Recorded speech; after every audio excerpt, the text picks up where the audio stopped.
Hi guys, today you all are with knowledge area, and in this video we'll be studying about figurative language. But before that, subscribe my channel knowledge area. And the first main thing that comes in your mind is what is the meaning of figurative language. So I have the answer of that.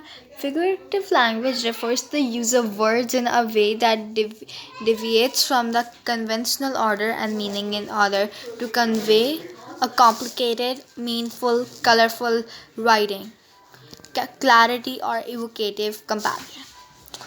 For example, metaphor, simile, personification, alliteration, onomatopoeia, hyperbole, and idiom all comes under figurative language. And if we use figurative language in any of our writing or essay, that makes our essay or writing more interesting, and our we can get more marks.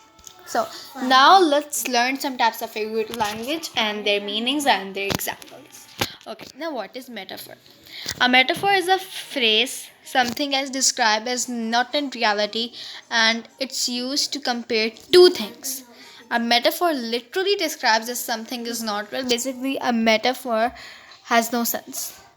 You may be knowing the word of Mahavra in Urdu, so a metaphor is also like that.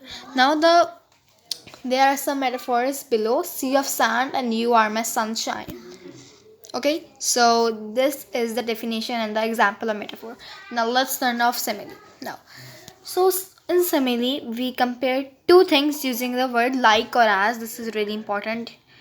In simile, we compare two words using the word like or as. For example, he is as fast as a rabbit, or his heart is made up of rock. Well, if we translate this word in Urdu, so it means patthar ka dil. Now onomatopoeia. Onomatopoeia is a word that sounds like the sound it makes. For example, splash. The dog knocked over the vase with a crash. So basically, onomatopoeia onomatopoeia is a voice or a sound of something. For example, if someone breaks a vase, so it's a voice of crash. If two cars hit each other, in an accident, so that is a voice of crash. And when water falls on the ground, so this is called splash. Okay, now what is personification? So in personification, we give human attributes to non-living things. For example, the flowers are dancing, like that. You may be seeing that when there's a lot of wind, the flowers and the plants are like dancing from left to right or right to left. So we can say that flowers are dancing or plants are dancing. So this is what personification. Now, what is alliteration? So alliteration is the occurrence of same letter or sound at the beginning of adjacent or closely connected words. Now this is really an amazing example of an alliteration I made by myself, which is Betty bought butter, but the butter was bitter. Okay, now what is hyperbole? No, okay. Hyperbole is an exaggerated statement or claims not meant to be taken literally. For example, my dad can lift tons. We don't even know that tons are so much. Hyperbole is like given an the hyperbole is something that can't be in real, that can't. But again, hyperbole doesn't have any sense. This is just an example. This is what hyperbole is. That's how this is example of hyperbole. My dad can lift tons. Okay. Now, what's an idiom? Idiom is a group of words established by usage as having a meaning not deducible from those of individual words. For example, pull someone's leg means that joking. I will pull your leg means that I'm joking. So again, idiom has no sense. Okay, now this is an exercise which is now let's identify some sentences that whether they are of simile, metaphor, idiom, or hyperbole.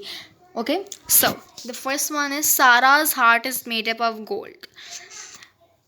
Okay, now you can see there is no like or there is no as, so of course the first one is metaphor. Okay, now the second one is great grumpy golem gave gold.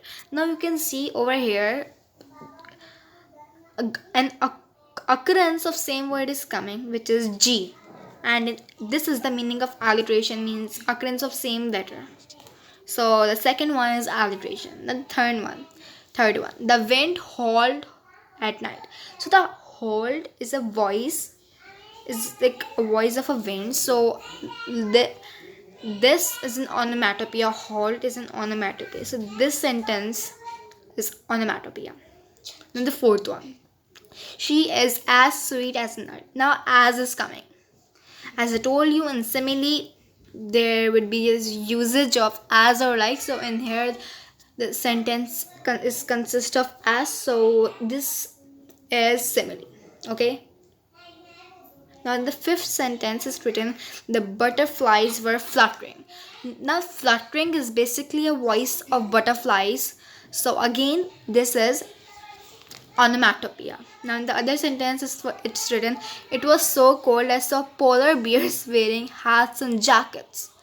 Now this is basically an this is basically what to say, hyperbole, because this can't be essence, and like polar bears can't wear hats and jackets. Now Stephen had ants in his pants. Now this is an idiom. Okay, idiom.